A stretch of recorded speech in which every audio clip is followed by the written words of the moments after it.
manusia yang tidak diterima sholatnya. Serem judulnya, tapi tidak apa-apa, isinya jangan dibikin serem.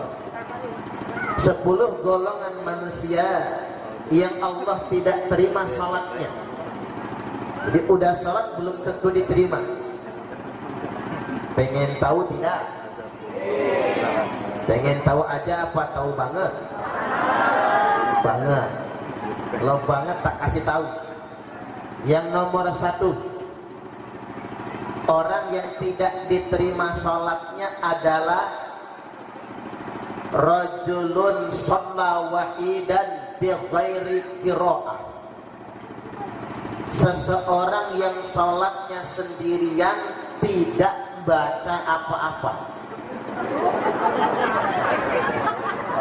Ya iyalah, masa iya dong. Seseorang yang sholat sendirian tidak baca apa-apa. Ini nomor 1, tidak diterima sholat. Yang nomor 2, rajulun yaqummu qauman wa hum lahu karihun. Seseorang yang menjadi imam suatu kaum, namun kaumnya, makmumnya membencinya. Imam model begini tidak diterima sholatnya. Yang nomor 3, warajulun lam yu'addi zakata. Orang yang tidak membayar zakatnya tidak diterima sholat. Yang nomor 4, warajulun mamlukun abiq. Hamba sahaya yang lari dari tuannya. Yang nomor 5, warajulun syaribul khamri mudmin. Yang suka minum khamar, mabok-mabokan.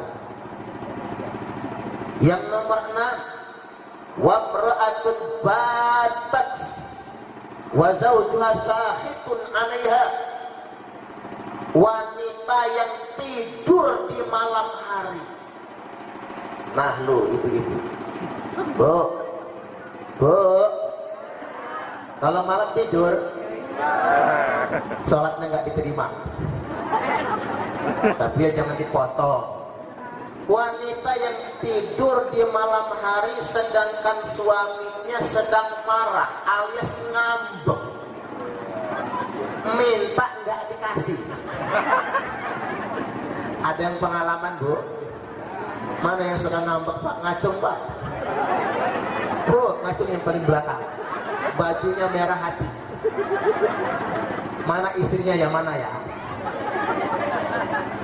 Itu nomor 6. Nomor 7, wa imra'atun hurratun tusalli bi ghairi khimar. Wanita merdeka yang sholatnya nggak pakai kerudung. Nek jenengan nggo telekung, nggak sempurna itu. Kalau budak sahaya boleh nggak pakai telekung, soalnya budak sahaya wanita aurat dalam sholatnya cuma dari dada sampai ke lututnya. Nggak pakai telekung, kerudung, nggak masalah. Tapi wanita merdeka harus menutup semuanya kecuali muka dan telapak tangan. Itu yang ke-7. Yang ke-8, yang tidak diterima sholatnya, wa akilur riba, rentenir, tukang makan riba, yang suka nganak ke duit. Walaupun rajin sholat, nggak diterima sholat. Yang nomor 9, wa imamun jair, pemerintah yang korupsi. Yang nomor 10, rajulun lam tanhahu salatuhu anil fahsya'i wal munkar. Seseorang yang sholatnya tidak mampu mencegahnya dari perbuatan keji dan munkar, alias STMJ. Tahu STMJ? Sholat terus maksiat jojong. Itu namanya STMJ. Dah sampai situ aja ceramah. Yang bener aja, nggak sesuai sama sangunya. Guyon Bapak Ibu, guyon. Baik, pada kesempatan kali ini hendak saya uraikan 10 perkara. Yang pertama, yang tidak diterima sholatnya itu adalah rajulun shalla wahidan bi ghairi qiraah. Seseorang yang sholatnya sendirian tidak baca apa-apa. Makanya penting sholat berjamaah sesuai dengan tema kita. Orang kalau sholatnya berjamaah Fatihah nggak hafal, bacaan sholat dia nggak tahu. Yang penting ngamum jadi makmum sholat berjamaah, sholatnya diterima. Beda dengan orang yang sholat sendirian. Orang yang sholatnya sendirian kalau nggak baca apa-apa, tidak ada sholat baginya, tidak diterima oleh Allah. Terutama bi ghairi qiraah ini dalam bahasa fikih, orang yang sholat tapi nggak baca Fatihah, nggak sah sholatnya. La sholata liman lam yaqra bi Fatihatil kitab. Tidak ada sholat bagi orang yang tidak membaca surat Al-Fatihah. Makanya berdasarkan hadis ini, anna qiraatal Fatihah, sesungguhnya membaca surat Al-Fatihah itu wajibatun, sangat wajib, alal imami wal makmum wal munfarid, baik bagi imam, bagi makmum maupun orang yang sholatnya sendirian. Tapi kalau kebetulan panjenengan belum hafal, mungkin mu'allaf, tidak apa-apa, yang penting berjamaah. Karena kalau dia nggak baca apa-apa karena belum hafal di sholat berjamaah, sama mendapatkan pahala seperti imam dan makmum yang lainnya. Ini penting Bapak Ibu rahimakumullah, karena memang untuk menjaga sholat itu akan lebih efektif dengan menjaga jamaah. Tapi kalau kita nggak menjaga jamaah, maka sholatnya gampang diundur-undur. Sholat zuhur mepet asar, asarnya numbur maghrib, maghribnya mentok isya, isyanya ketiduran, subuhnya kesiangan. Ketiban sholat subuh niatnya begini, usalli fardhu subhi raka'ataini mustaqbilal qiblati qadaan lillahi ta'ala. Lah kok qadaan Pak? Jam 8 sholat subuhnya. Istrinya nyusul, apa kata istrinya? Usalli fardhu subhi raka'ataini mustaqbilal qiblati, kesiangan lan kawanan lillahi ta'ala. Lah kok kawanan Bu? Jam 9 sholat subuhnya. Nanti anak panjenengan niru. Apa kata anak-anak? Usalli fardhu subhi wal dhuhri wal asri wal maghribi wal isya'i, keroyokan oplosan lillahi ta'ala. Sholatnya dioplos. Kalau kata orang Jakarta lebih hebring lagi, subuh maraton, zuhur nang salon, asar main badminton, maghrib mainin handphone, isya nonton sinetron, mati kena smackdown. Ulang sekali lagi, subuh maraton, zuhur nang salon, asar main badminton, maghrib mainin handphone, isya nonton sinetron, mati kena smackdown. Smackdown malaikat Israel. Orang yang gak jaga sholat itu tidak akan bakal selamat. Awwalu ma yuhasabu bihil abdu yaumal qiyamati sholatuhu. Yang pertama kali dihisab bagi seorang hamba pada hari kiamat nanti sholatnya. Faman qubilat sholatuhu qubilat sairu amalu. Barang siapa yang diterima sholatnya, maka diterima amal yang lainnya. Wa man ruddat salatuhu ruddat sa'iru amaluh. Yang ditolak salatnya, maka akan ditolak juga amal yang lainnya. Maka jagalah salat, berusaha berjamaah agar salat kita diterima dan diridhoi oleh Allah Subhanahu wa taala. Insya Allah. Satu sudah dapat diterima. Yang kedua sekarang, yang tidak diterima salatnya, wa rajulun yaqummu qauman wa hum lahu karihun. Seseorang yang mengimami suatu kaum, memaksakan diri jadi imam, padahal makmumnya nggak ada yang senang. Ada imam kayak gitu? Di sini mah nggak ada ya, nggak ada. Imam yang dibenci makmum, tidak diterima sholatnya. Makanya imam mesti tahu diri. Saya aja mikir kalau di sana jadi imam, orang seneng nggak sama saya? Kalau orang nggak senang sama saya, mayoritas mending nggak usah imam. Kadang-kadang imam itu dibikin jengkel. Tarawih bacaannya panjang-panjang. Pak, kalau jadi imam itu biar makmumnya senang, yang singkat aja, baca Yasin. Yasin, Allahu Akbar. Rakaat yang kedua, wal Qur'anil Hakim, Allahu Akbar. Itu imam idola masyarakat, yakinlah sama saya. Jenengan jangan lagak-lagaan mentang-mentang jadi imam bacaannya panjang. Itu emak-emak gedek semua tuh. Sing imam sopo? Pak Tukiman. Pak Tukiman mah payah wis guru. Maaf ngapura nggih Pak Tukiman, ngapura nggih. Mana sih Pak Tukiman tadi? Itu dipakai contoh karena namanya hafal. Bapak Ibu hadirin dan hadirat rahimakumullah, imam yang pintar itu harus menyesuaikan kepada makmumnya. Terus imam itu nggak bisa sok pintar, Pak. Dalam artian maksa makmum harus cocok sama dia, nggak bisa.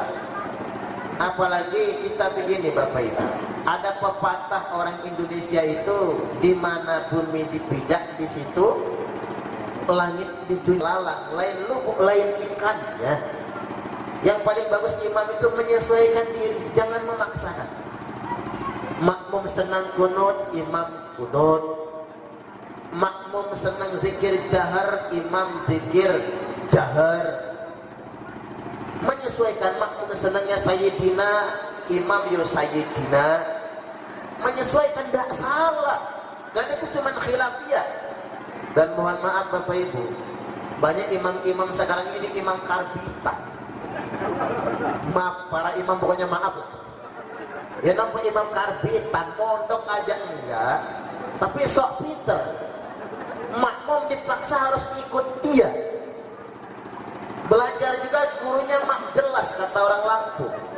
Belajar lewat internet, kalau mati ditanya malaikat, guru kamu siapa? Syekh YouTube al-internet. Kiainya Kiai Haji Google. Ustadznya Ustadz Facebook LCMA. Saya kasih rumus ya Pak. Pokoknya apa yang sudah diajarkan orang tua kita dulu, apa yang diajarkan oleh para kiai kita, yakin percaya ada dalil. Makanya ngaji dulu. Jangan kemudian mentang-mentang dikit ngomong gak ada dalil, dikit ngomong bid'ah, dikit ngomong bid'ah.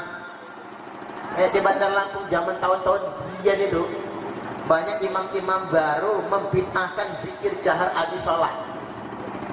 Begitu dibacakan hadisnya, anna raf'as sauti bidzikri hina yang sharifun nasu minal maktubah, sesungguhnya mengeraskan suara ketika berzikir selesai dari sholat fardu 5 waktu, karena ada ahdin Nabi sallallahu alaihi wasallam, ini sudah dikerjakan sejak zaman Nabi sallallahu alaihi wasallam. Sahih Al-Bukhari nomor hadis 841, Sahih Muslim 583, Sahih muttafaqun alaih. Oh, itu toh dalilnya yang menjaharkan zikir. Percayalah. Mohon maaf ngapura Bapak Ibu, orang sekarang itu gagal paham. Dikit-dikit ngomong gak ada dalil, udah kayak ngaji aja Pak, udah kayak baca ratusan kitab. Jangan ngomong kayak gitu. Ini buat panjenengan semua termasuk saya. Oh itu yang nyuting bingung ya. Kalau saya berdiri Pak. Duduk aja duduk. Pak ingetin pokoknya. Dalam beragama itu jangan keminter. Ini buat saya juga. Saya kalau orang punya amal, saya belum tahu dasarnya, belum tahu kitabnya, belum tahu fatwanya, nggak berani ngomong nggak ada dalil, tidak berani. Nanti begitu saya ngomong nggak ada dalil, ternyata ada, isin, malu. Jadi kalau ngomong agama itu jangan seolah-olah kita tahu segalanya, jangan, itu sudah bohong. Orang kalau ngomong agama seolah-olah dia tahu segalanya, bisa memvonis ini itu, dia berbohong. Apalagi belagak Pak ngomong hadisnya dhaif. Orang yang mengatakan ini hadis dhaif, ini hadis sahih, sebetulnya dia sudah berbohong. Loh kok bisa? Tidak bisa satupun orang sekarang menilai itu hadis dhaif atau sahih, tidak bisa. Yang jujur itu siapa yang mensahihkan? Hadis ini sahih, kata siapa? Imam Bukhari, Imam Muslim, Imam Tirmidzi, Imam Nasai, harus begitu. Hadis ini dhaif, siapa yang mendoifkan? Harus jelas dia. Tidak boleh kemudian ngomong dhaif. Siapa yang mensahihkan? Imam Samudra. Ya kacau agama ini kalau gitu modelnya. Harus hati-hati. Ya, buat imam-imam harus ngepong sama makmum, harus merangkul. Jangan merasa seolah tahu segalanya. Jangan sekali-kali. Karena ilmu kita sangat terbatas sekali. Atau saya kasih rumus. Rumusnya begini. Kalau dalam berkhilafiyah itu, kalau bela amalan kita ngotot boleh. Terus terang, mocok kunut dalam subuh udah jelas dalil sama fatwanya. Itu fatwa Imam Syafi'i. Baca Sayyiduna Muhammad, ana Sayyidina Muhammad, udah selesai fatwa Imam Syafi'i. Barang siapa yang ingin membatalkan Sayyidina, ilmunya harus setandingan sama Imam Syafi'i. Kalau ilmunya belum nyampe, udah menang cangkemmu. Maaf agak kasar ya, menang cangkemmu. Ilmunya nggak selevel. Itu ulama terkemuka mujtahidin, keturunan Nabi. Nah, kalau bela amal kita sendiri boleh kotor. Tapi ingat, kalau nyalahkan orang, jangan ngotot. Ibarat hidup bertetangga.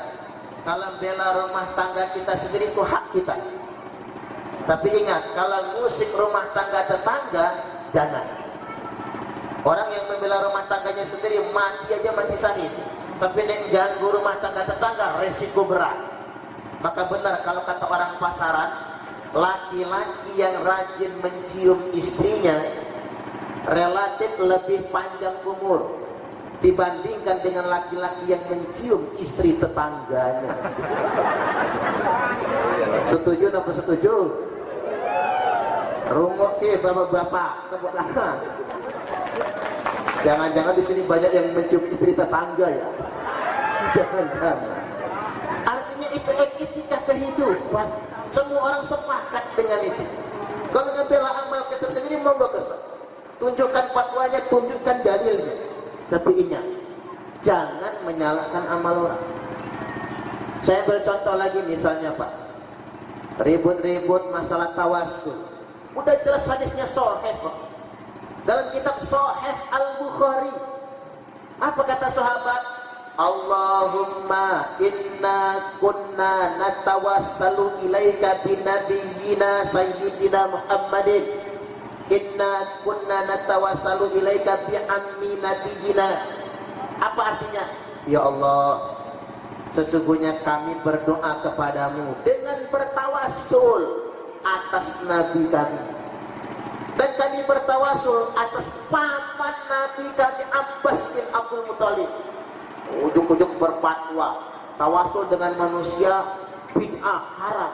Itu ada Sahih Bukhari. Hujan sudah lama nggak turun, kemarau panjang.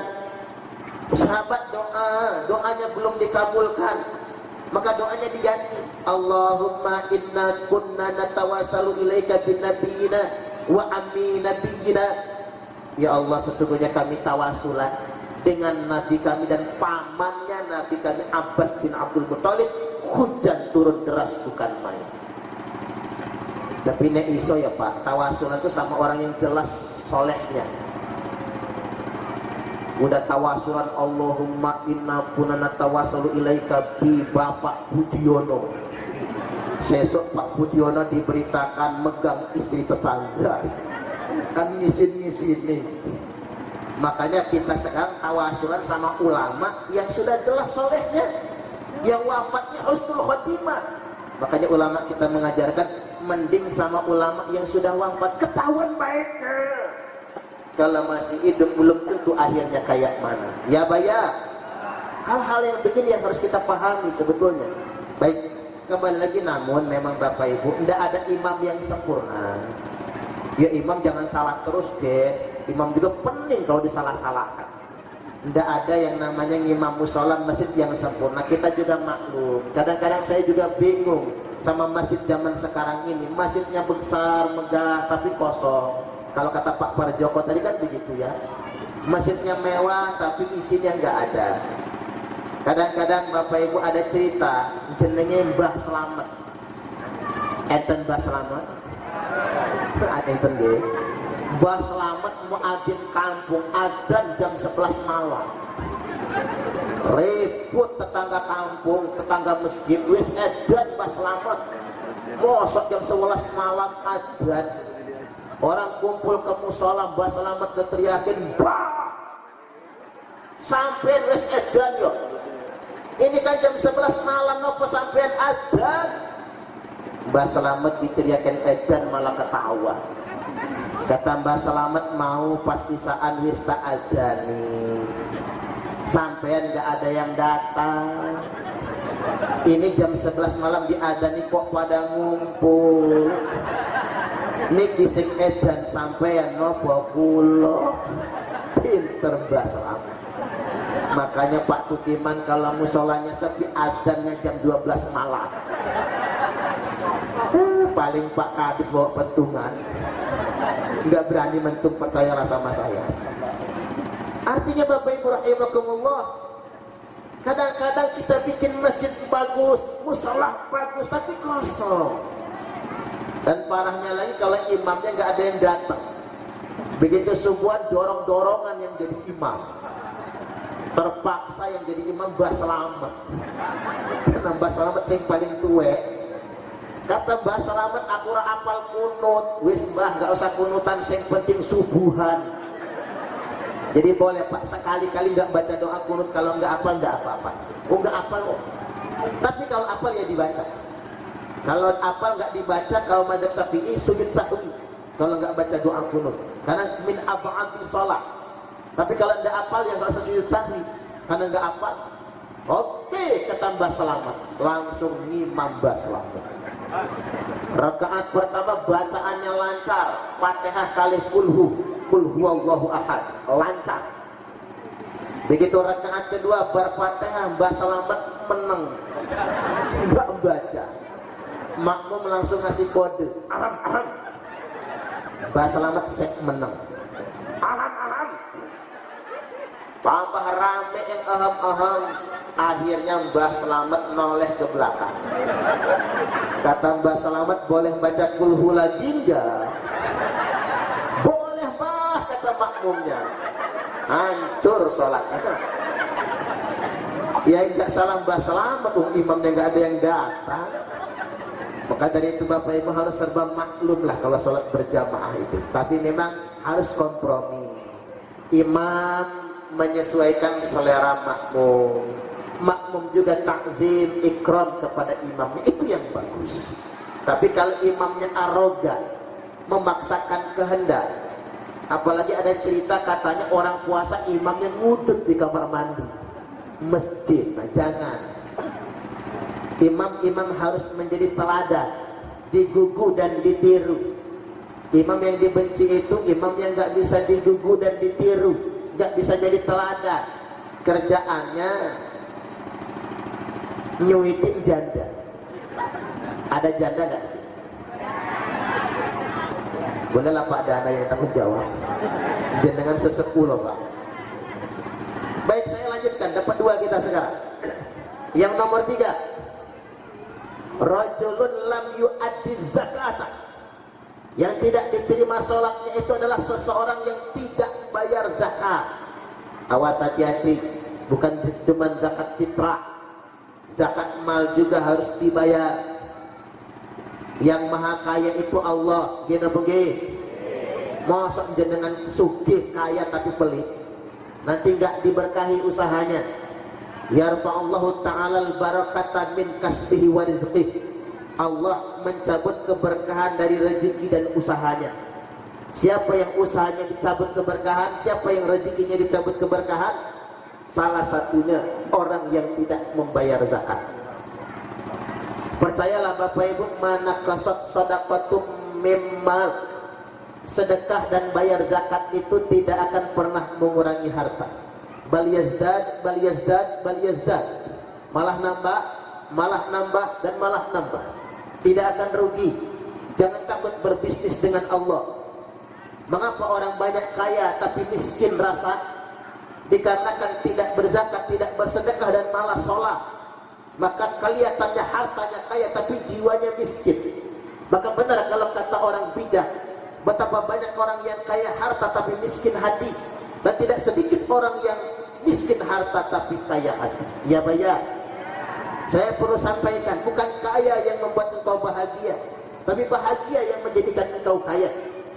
Bukan kaya yang membuat engkau bersyukur, tapi bersyukurlah yang membuat engkau jadi kaya. Karena begini orang sekarang gara-gara ngeburu harta, numpuk-numpuk harta, nggak ada puasnya. Laisal ghina an katratil arad. Bukanlah kaya raya itu karena kalian banyak perhiasan. Bu, panjenengan suka perhiasan? Ada nggak yang nggak suka perhiasan? Ada. Perempuan mau mati nggak suka sama perhiasan. Tapi saya perlu tegaskan, laisal ghina an katratil arad. Bukanlah kaya raya itu karena kalian banyak perhiasan. Apa orang kaya itu naik kondangan? Tadi kondangan nggak? Kondangan ya? Apa orang kaya itu naik kondangan 5 jari dipasangin cincin semua? Oh, bawa tasnya aja begini. Begitu masuk taruh digoyang-goyang. Apa itu orang kaya? Bukan. Apa orang kaya itu pakai gelang sampai di siku? Nek pengawasan ecaknya berkipas, kuncrang kuncri, kuncrang kuncri, kuncrang kuncri, ngalah-ngalahin yang ketimpringan. Apa orang kaya itu pakai kalung gede-gede? Saya pernah ngisi pengajian ibu-ibu orang kaya, lakinya punya perusahaan, pengajiannya nang hotel Novotel. Kita mandi masjid di halaman, di rumah pengajian Pak. Mereka di hotel bintang 5. Begitu saya masuk ruangan acara, ibu-ibunya kalungnya gede-gede bang. Ada yang kayak cilok, bulet, bulet, bulet, bulet. Ada yang kotak-kotak kayak somai. Ada yang hebat lagi bu, liontin bendolannya itu segede pentolan bakso setan. Udah kayak pala bayi itu loh bang. Itu nek digawak kondangan nunduk badan begini. Napa bu sakit pinggang? Bukan keberatan kalung saya mah. Apa itu orang kaya? Bukan juga. Walakinnil ghina ghanan nafsi, tapi kaya yang sebetulnya sebenarnya kaya jiwa kalian semua. Kaya yang sebenarnya itu di sini. Makanya Bapak Ibu, kalau kita sudah diberikan kaya dari Allah Subhanahu wa taala, mudah-mudahan hidup kita akan bahagia. Caranya bayarlah zakat. Lanjut. Saya kok ngelak ya? Minum dulu.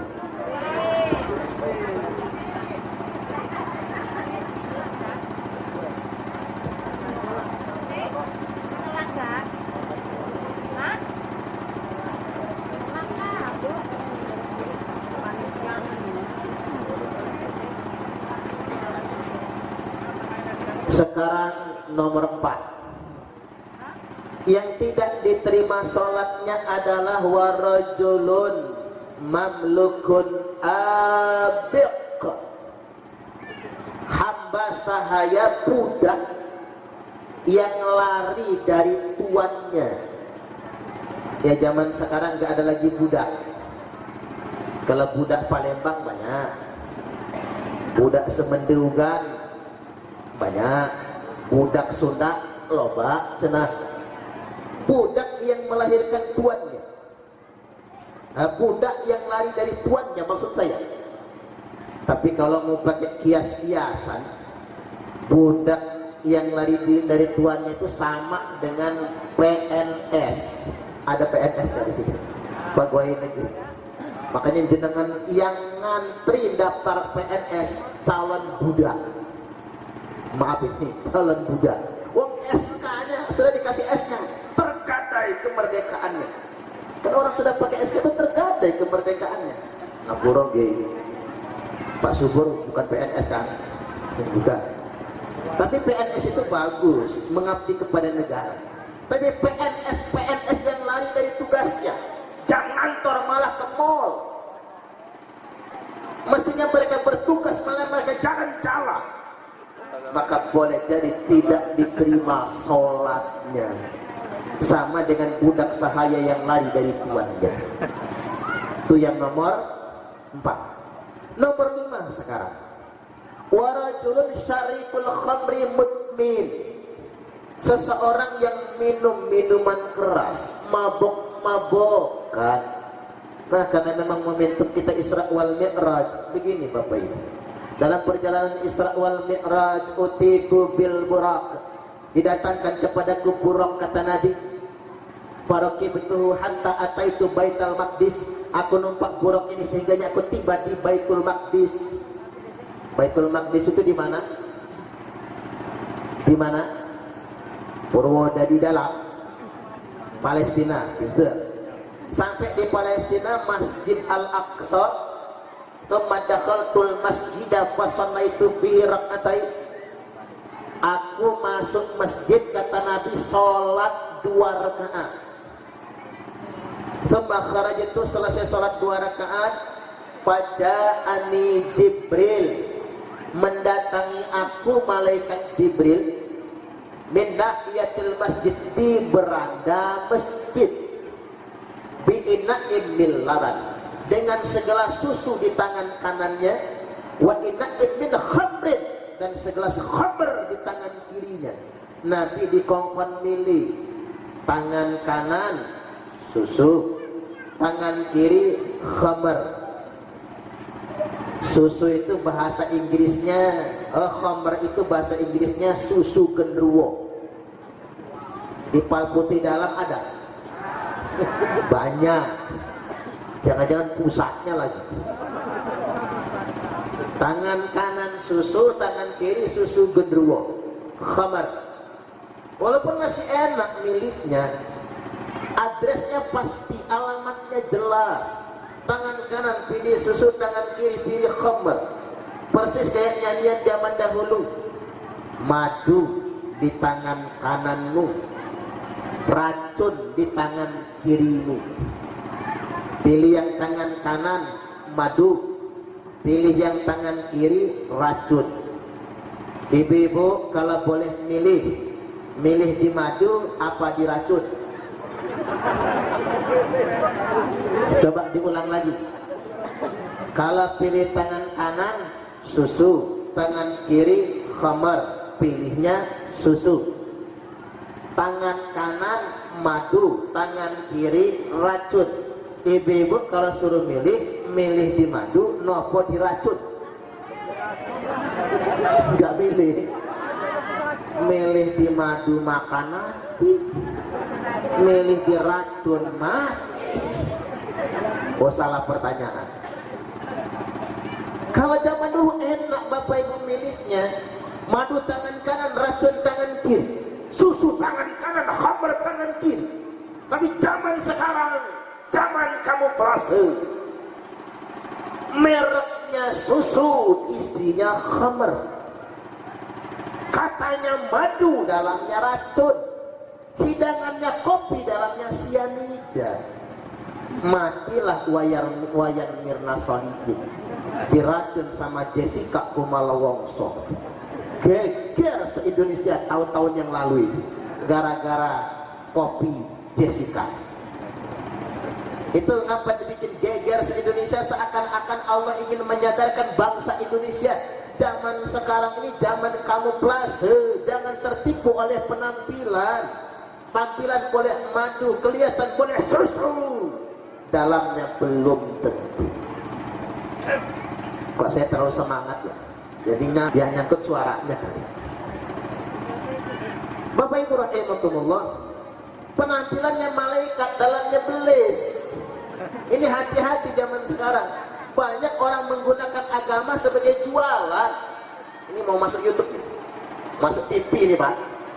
Saya ingin tegaskan kepada semua kaum muslimin, khususnya di Indonesia, banyak orang menjadikan syariat sebagai jualan, agama sebagai komoditas. Orang awam yang jadi korbannya. Ini kayak ceramah dunia internasional aja ya. Allahu Akbar. Ya, saya sebagai membalik ya cemas lah Bapak Ibu. Cobalah kita lihat Timur Tengah itu, ngomong jihad, perang saudara.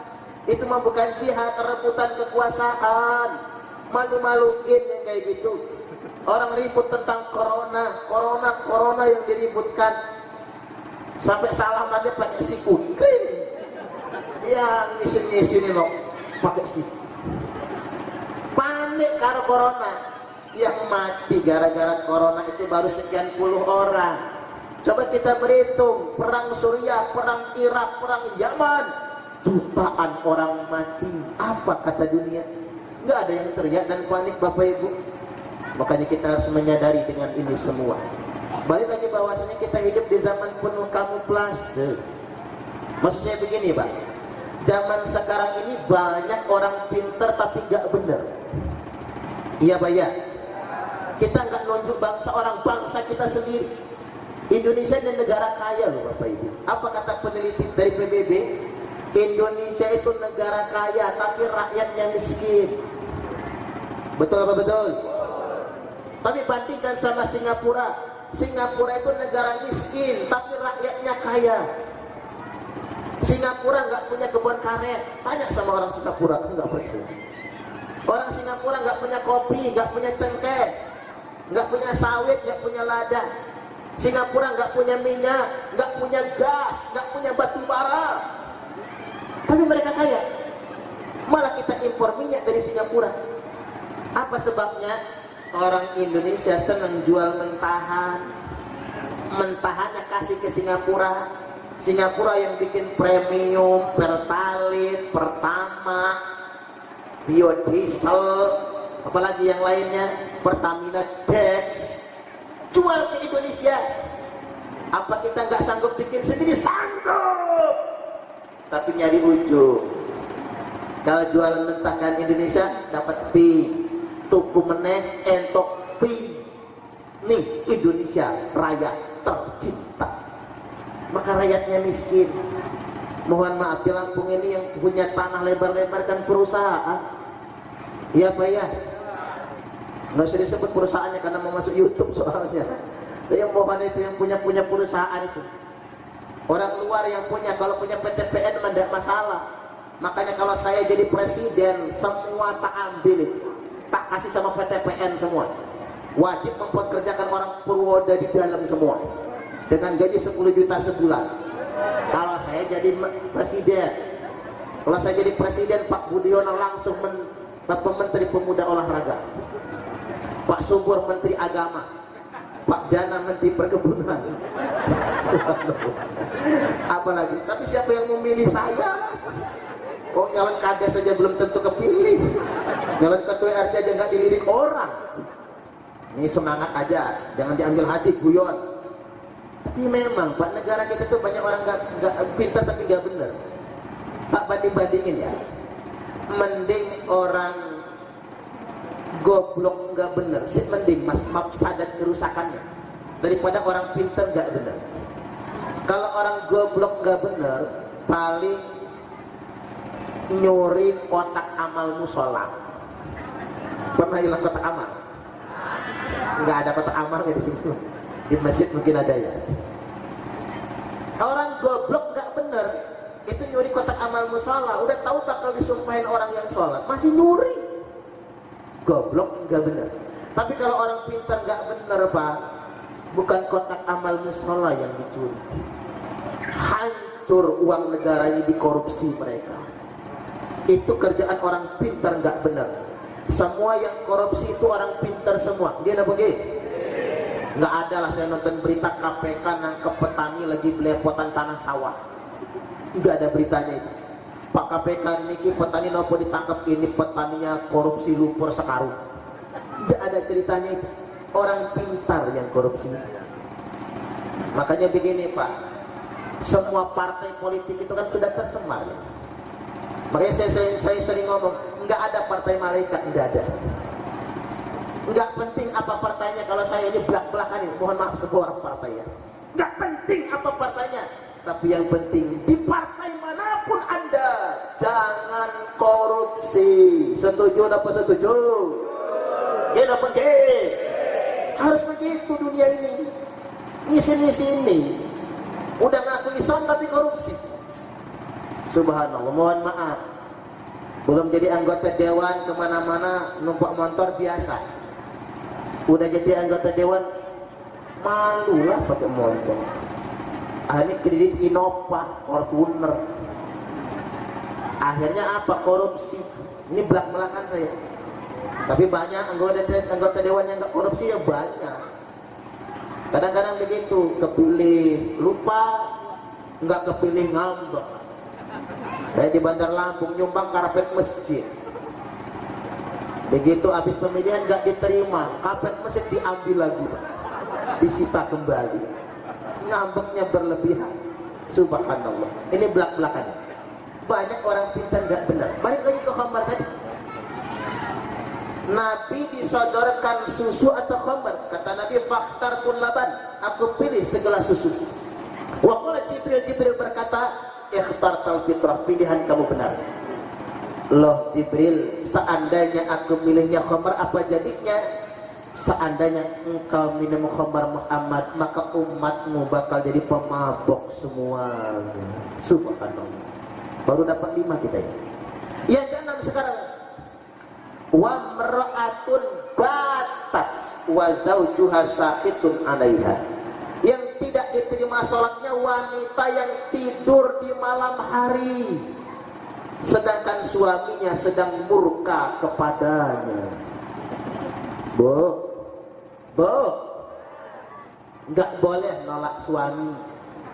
Yang benar itu ngeladeni.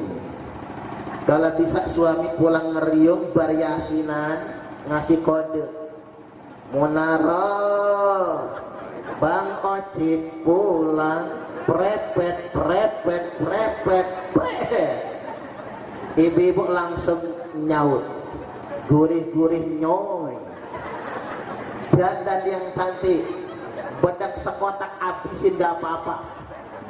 Pakai minyak wangi dari ujung rambut sampai ujung kuku, lipstik yang merah belok merah.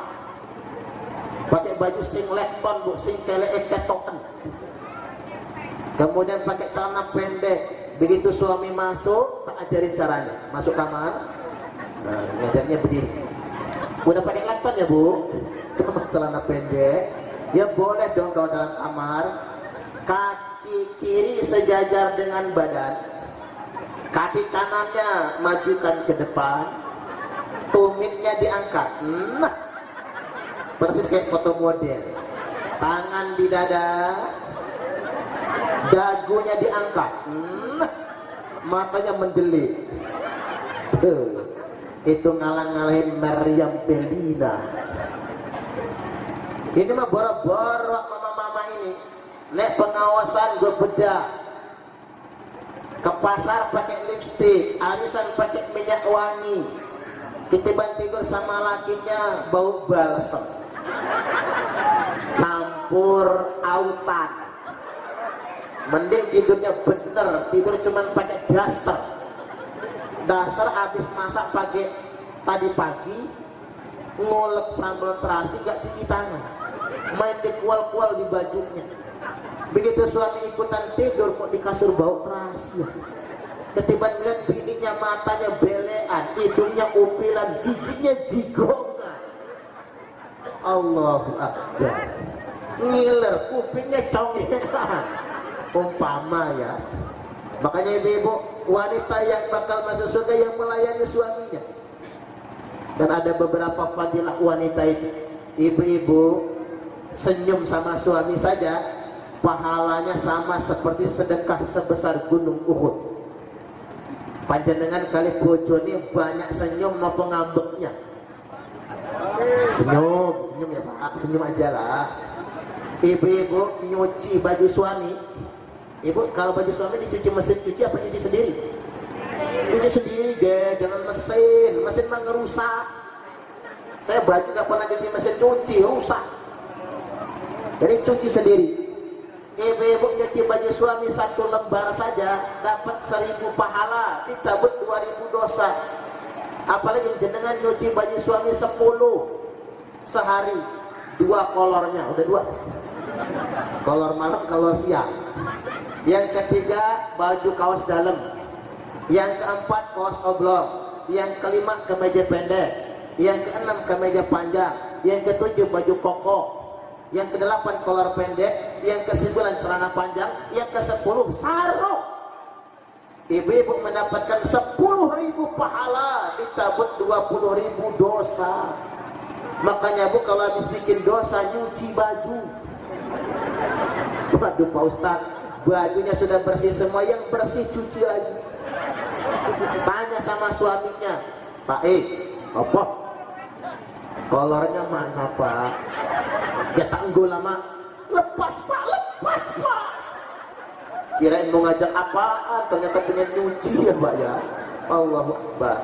Ibu-ibu nyucuk tangan suami, nyucuk, cium saja, sama seperti 70 kali cium Hajar Aswad. Apalagi suaminya hitam kayak pantat wajan itu, persis Hajar Aswad. Luar biasa. Makanya Bu kalau punya suami jangan yang kuning, jangan yang putih, yang hitam, cari orang Papua. Cara menciumnya kayak gini, punggung dan telapak. Cara menciumnya luar biasa. Wanita itu paling mudah cari pahala. Maka dari itu wanita jangan membuat suami murka. Wanita paling gampang masuk surga, paling gampang masuk neraka. Ibu-ibu kalau pengen masuk surga taat, hormat kepada suami. Tapi kalau pengen masuk neraka, gampang tak ajari.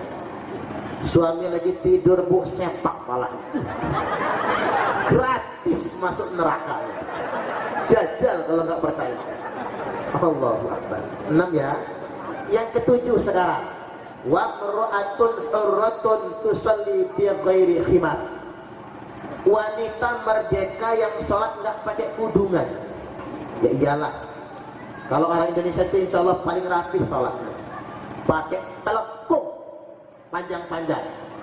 Yang nggak rapi kalau ke pasar goleton sing kelek ketokan, mana bulu keleknya nggak pernah dicukur lagi, campur ketombean. Ibu-ibu nek wis rajin pengawasan ya rajin nutup auratnya. Karena ngapa? Buat apalah pula. Zaman sekarang kan nggak zaman tuh yang nggak pakai kudungan. Sekarang pakai kudung, tutup auratnya demi keselamatan diri dan keluarga. Jangan cuma menyalahkan mata lelaki yang memandang, salahkan juga sampean yang kelihatan. Saya juga Pak tolong lihat yang kayak gituan, kadang-kadang hilap juga lah. Nunduk mubadir, lihat ya dosa. Ya Ustaz juga manusia Bu, ngeliat yang kayak gituan bisa ngedredet juga. Emang sampean kira saya malaikat gitu? Jaga auratnya dengan baik demi kehormatan. Wanita itu masuk surganya gampang banget kan? 1 taat suami, 1 sholat, 2 puasa, 3 taat suami, 4 nutup aurat. Cuman itu saja wanita itu. Tak ulang lagi, 1 sholat, 2 puasa, 3 taat suami, 4 nutup aurat, masuk surga. Yang susah itu bapak-bapak, banyak hisapnya, banyak pertanggungjawabannya. Coba saya ingin mewakili malaikat dulu nanya ibu-ibu ini. Tuh, sholatnya sudah sholat? Sudah. Ramadan puasa? Puasa. Sama suami taat? Jangan ragu-ragu jawabnya, taat gitu. Auratnya ditutup, masuk surga panjenengan. Saya doakan ibu-ibu di sini masuk surga semua. Allahumma amin, amin ya rabbal alamin. Tapi ingat, berdoa dan berharap kita bakal masuk surga boleh. Tapi memastikan kalau diri kita sendiri sudah pasti masuk surga jangan. Itu bahaya. Kita nggak tahu nasib kita. Apalagi nuding orang bakal masuk neraka, belum tentu. Jadi jangan sampai kita salah dalam memahami. Baik, yang ketujuh. Sekarang yang kedelapan. Yang tidak diterima sholatnya akilur riba. Orang yang jadi rentenir. Kalimatnya akil, yang makan. Jadi rentenirnya ini Pak, yang suka membungakan uang, bank keliling. Beda kalau yang ditetapkan pemerintah. Ini yang merusak pasaran, merusak tatanan ekonomi. Termasuk mohon maaf Bapak Ibu, yang biasa di kampung-kampung itu begini, gadek tanah, minjemin uang tapi tanah kita kuasai, belum dipulangin sama yang punya tanah sebelum dia minjemin mulangin uang, itu termasuk riba. Kalau gadek itu cuma untuk bahan jaminan boleh, tapi kalau begitu prakteknya itu termasuk perbuatan riba. Hati-hati, kita sudah jengkang-jengkingnya sholat, khawatir gak diterima gara-gara riba. Yang ke-8, yang ke-9, wa imamun jair, pemerintah yang korupsi. Kembali ke bahasan awal tadi Bapak Ibu, kita dihadapkan dengan orang pintar nggak benar. Tak minum dulu ya.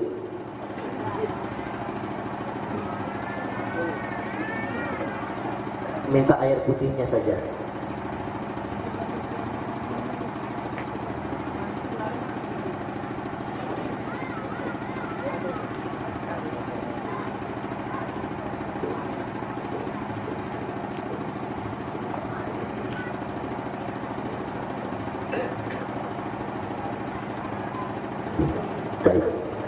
Ini sudah kebanyakan kepake suara.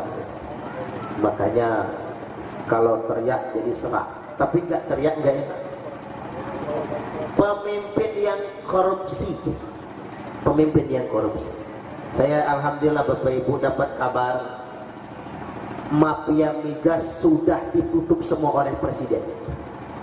Alhamdulillah. Yang tadi jual-jual minyak ke Singapura itu Pak, teriak semua sekarang. Karena mereka tidak bisa meraih keuntungan lagi. Mudah-mudahan Indonesia ke depannya mandiri memproduksi minyak sendiri. Dan kita tidak bergantung sama luar negeri. Allahumma amin. Tapi begini, bicara tentang korupsi, saya ingat perkataan Gus Dur. Tahu Gus Dur? Gus Dur ini presiden keberapa? 4. Jangan 5 dengan 3 ya Pak. Masa nggak kenal presidennya? Yang keempat, Romo Kiai Haji Abdurrahman Wahid alias Gus Dur berkata, bangsa di dunia ini ada 4 golongan. Ada bangsa yang sedikit bicara, sedikit bekerja. Ini bangsa mana? Bangsa Nigeria, Somalia. Karena kelaparan. Kalau orang lapar ngomongnya banyak, lemes. Negara miskin. Yang kedua, ada bangsa yang sedikit bicara tapi banyak bekerja. Ini Jepang, Korea. Makanya Jepang sama Korea maju karena mereka sedikit bicara banyak bekerja. Coba kita lihat di peta dunia Pak. Korea itu cuman kecil, Jepang itu cuman kecil, tapi mereka menjadi negara maju. Bahkan Jepang pernah menjajah. Sedikit bicara, banyak kerja. Yang nomor 3, ada bangsa yang banyak bicara dan banyak bekerja. Ini Amerika sama Cina. 2 negara yang rakyatnya banyak, negaranya besar, kakian cangkem, tapi kerja juga banyak. Di Cina itu bikin rumah sakit cuma 10 hari. Rumah sakit untuk penanggulangan corona. Di Lampung rumah sakit 5 tahun nggak kelar-kelar. Rumah sakit Abdul Muluk itu. Di Tiongkok, Cina, Bapak Ibu bikin jembatan flyover semalam selesai. Semalam selesai. Kalau di Bandar Lampung setahun selesai. Jadilah tapi masih. Tapi orang Cina itu begitu, cangkemnya banyak tapi kerjanya jelas, banyak juga. Makanya mereka menguasai ekonomi dunia. Nah, ada bangsa yang nomor 4, bangsa yang banyak bicara tapi sedikit bekerja. Ini bangsa mana? India, betul. Orang India itu banyak ngomong tapi sedikit kerjaan. Makanya film India durasinya paling lama. Film India itu step by step itu pelan sekali, lambat sekali. Makanya orang yang suka nonton film India ke bawah, Pak, loadingnya pelan, lelet. Nggak kurang gitu lebih film India. Jadi lelet ke bawah film India. Kebanyakan ngomong, kerjaan dikit.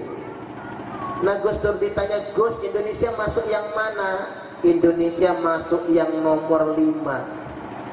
Apa yang dibicarakan dan yang dikerjakan beda. Ngomongnya pakai semen 100 sak, nyatanya cuma 50 sak. Ngapura gitu. Dana desa itu untuk Pak Kades yang nggak datang. Mohon maaf Pak Kaur, jangan dilaporkan ini. Saya nggak mengkritik di sini loh. Semua ini global, namanya penceramah nggak boleh tendensius, nggak boleh. Dana desa itu Bapak Ibu peraturannya katanya sih begitu. Harga semen 53.000 sampai 83.000. Jadi kalau ngeraknya bikin 83.000 Pak, ada nggak di Lampung toko besi jual semen 83.000? Ada nggak? Nggak ada. Seandainya tuku 1.000 sak, berarti untung 1 sak itu 30.000. Kalikan 1.000 sak. Polisi nggak bisa nangkep, jaksa nggak bisa meriksa, KPK nggak bisa nangkep sesuai dengan peraturan. Inilah Indonesia kita, bocor di mana-mana. Allahu Akbar, bocor di mana-mana. Makanya KPK itu Bapak Ibu saya agak kecewa KPK sekarang ini. Hasil kompromi semua partai politik, semua. Saya ngomong begini karena saya bukan orang partai, jadi enak ngomong. Hasil kompromi semua. Dulu kita menggantungkan keadilan itu kepada KPK, sekarang pada siapa? Allahu Akbar. Makanya 2020 bukan saatnya lagi meributkan kita pilih siapa, tapi 2020-nya kita harus tegakkan adalah semua yang terpilih harus bertanggung jawab terhadap janji-janjinya. Setuju nggak kira-kira? Beda bengge? Ya Pak ya. Sedemikian rupa Bapak. Makanya NU itu unik banget Pak. Makanya benar Nahdlatul Ulama itu adalah anugerah bagi bangsa kita ini. Selama ada NU dan teman-teman NU yang baik-baik lainnya, insya Allah nggak akan ada perang saudara. Tapi NU juga mengkritik Bapak Ibu. Seandainya ada yang dijual jalur, kritik. Saya ambil contoh Harun Masiku. Sampai sekarang gua nggak ketangkep ya Pak ya. Padahal nyumputnya bukan di luar negeri, nang hotel nyumputnya itu, di apartemen. Kemana penegak hukum kita? Subhanallah. Nah yang ke-10 sekarang, warajulun lam tanhahu salatuhu anil fahsya'i wal munkar. Seseorang yang tidak bisa mencegahnya sholatnya dari perbuatan keji dan munkar. Saya ini ingin menyampaikan di luar ini ya, di luar 10 golongan yang tidak diterima sholatnya. Sekali lagi saya ingin himbau, perkara agama ini ada perbedaan selalu.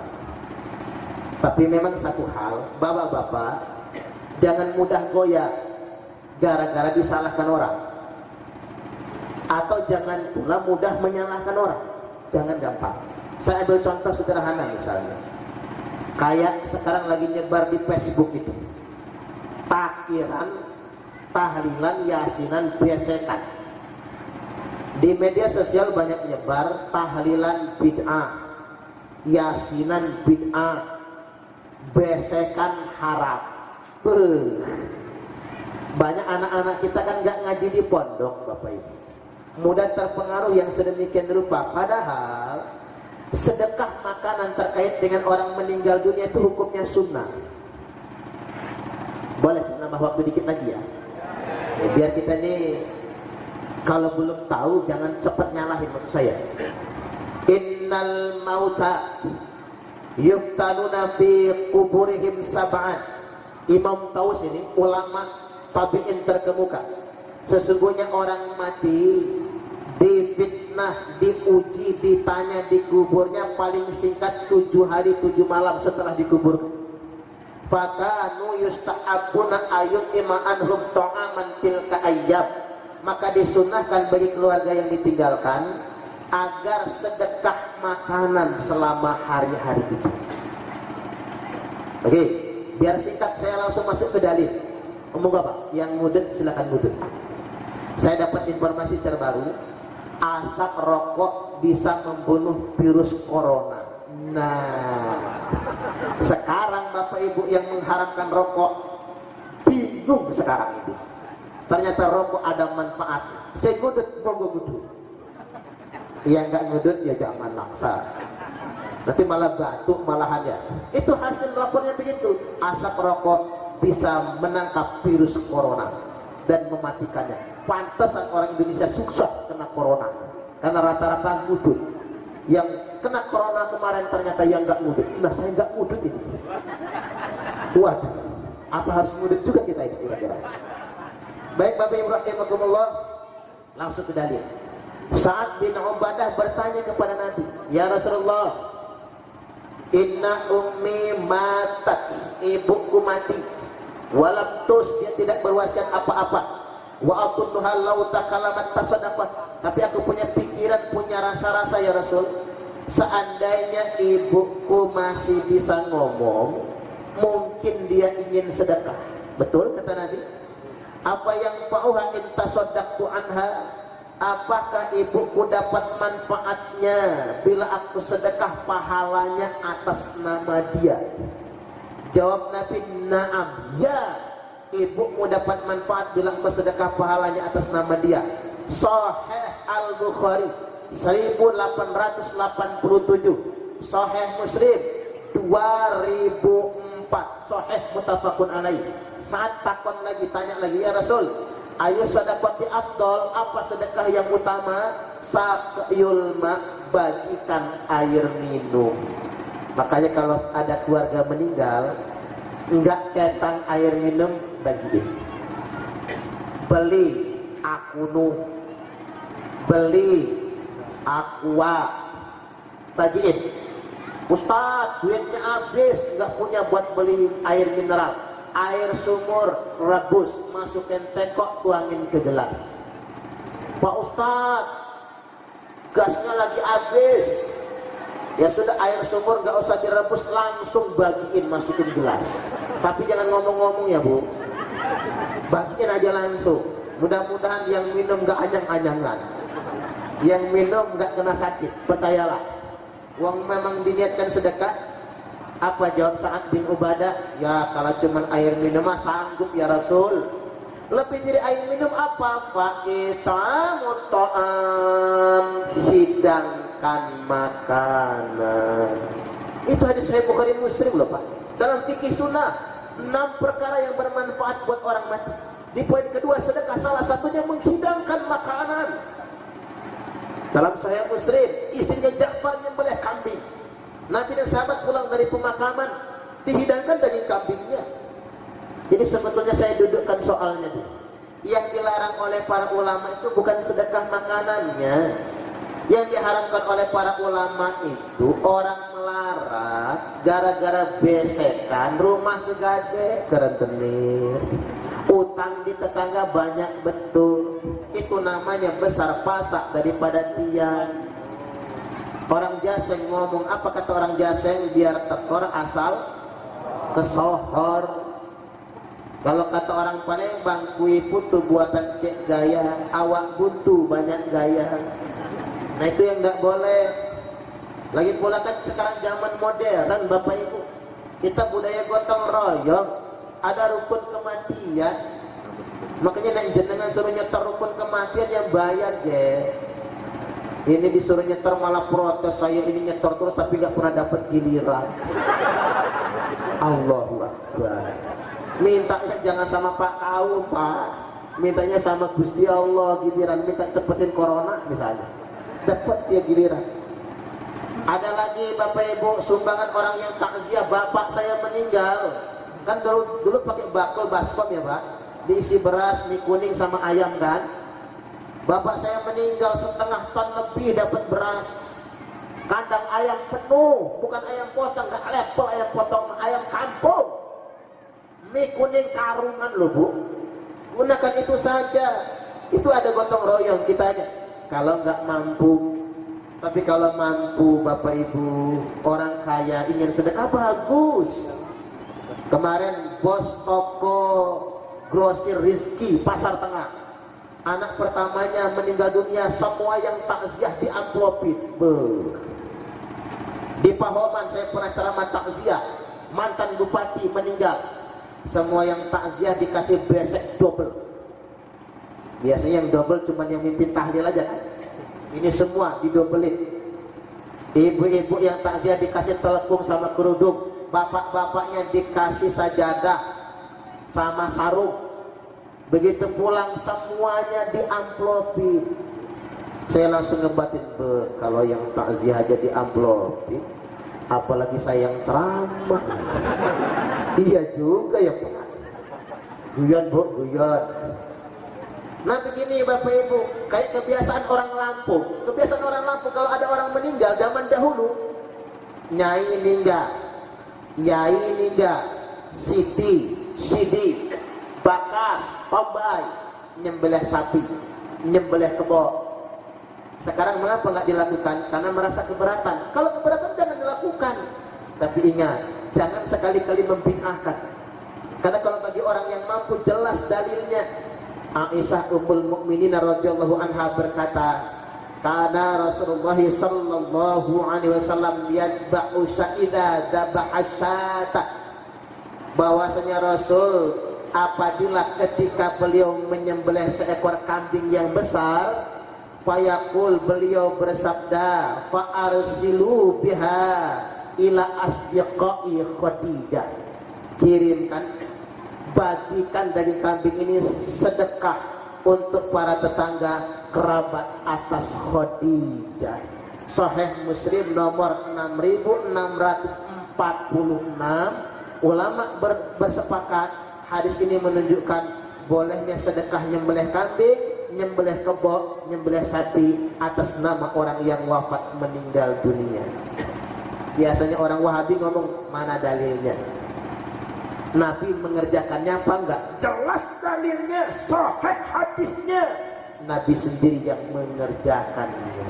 Tapi ingat, kalau mampu. Kalau enggak mampu jangan. Apalagi jenengan mati meninggalkan janda dan hutang. Lebih baik enggak usah yang kayak gitu. Baik, demikian Bapak Ibu, itu cuma contoh saja. Sekali lagi, banyak hal yang orang awam jadi bingung kadang-kadang. Karena kita terjebak saling menyalahkan satu sama lainnya. Saya perlu tegaskan, kita ulama bukan, mujtahidin bukan. Kalau belum tahu dasarnya, kalau enggak mau mengamalkan, enggak usah diamalkan. Tapi yang penting jangan menyalahkan. Setuju atau setuju? Baik, demikian mari kita tutup dengan berdoa. Ila hadratin Nabiyil Mustafa Sayyidina Muhammadin wa alihi wa azwajihi wa awladihi wa dhurriyyatihi syai'un lillahi lahumul Fatihah. A'udzu billahi minasyaitonir rajim. Bismillahirrahmanirrahim. Alhamdulillahirabbil alamin. Arrahmanirrahim. Maliki yaumiddin. Iyyaka na'budu wa iyyaka nasta'in. Ihdinas siratal mustaqim. Siratal ladzina an'amta 'alaihim ghairil maghdubi 'alaihim waladdallin.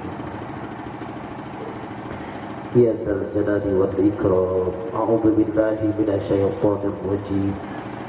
Bismillahirrahmanirrahim. Alhamdulillahi rabbil alamin. Hamdan syakirin, hamdan na'imin, hamdan yuwafi ni'amahu wa yukafi'u mazidah. Ya Rabbana lakal hamdu kama yanbaghi li jalali wajhikal karimi wa 'azimi sultanik. Allahumma salli wa sallim ala sayyidina Muhammadin wa ala alihi wa sahbihi wa barik wa sallim ajma'in. Allahumma ighfir lana dzunubana. Ya Allah, ampunilah dosa-dosa kami.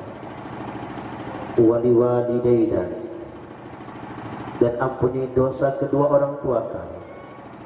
Warhamhum kama rabbawna shighara.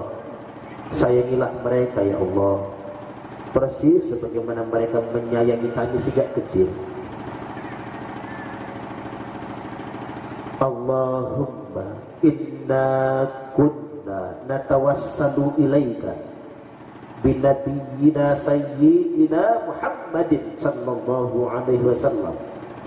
Ya Allah, sesungguhnya kami semua yang hadir di sini bertawasul kepada, yakni kami bertawasul dengan Nabi kami.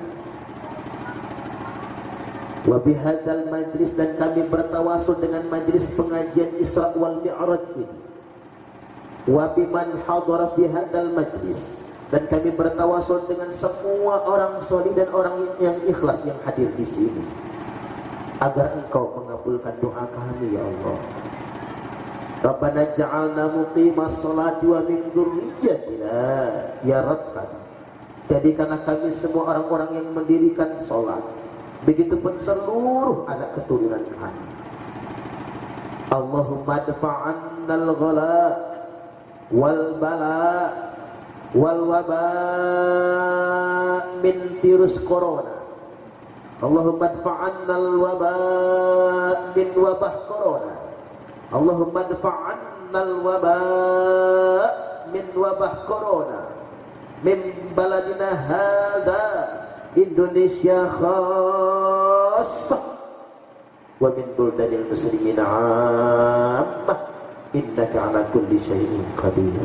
Wa min qaryatina Purwodadi Dalam, Tanjung Sari, Lampung Selatan, innaka 'ala kulli syai'in qadir. Rabbana atina fid dunya hasanah wa fil akhirati hasanatan wa qina 'adzabannar. Wa sallallahu ala sayyidina Muhammadin wa ala alihi wa sahbihi wa sallam. Walhamdulillahi rabbil alamin. Demikian dari saya, kurang lebihnya mohon maaf, dan kepada Allah Ta'ala mohon ampun. Wallahul muwaffiq ila aqwamit thariq. Assalamualaikum warahmatullahi wabarakatuh.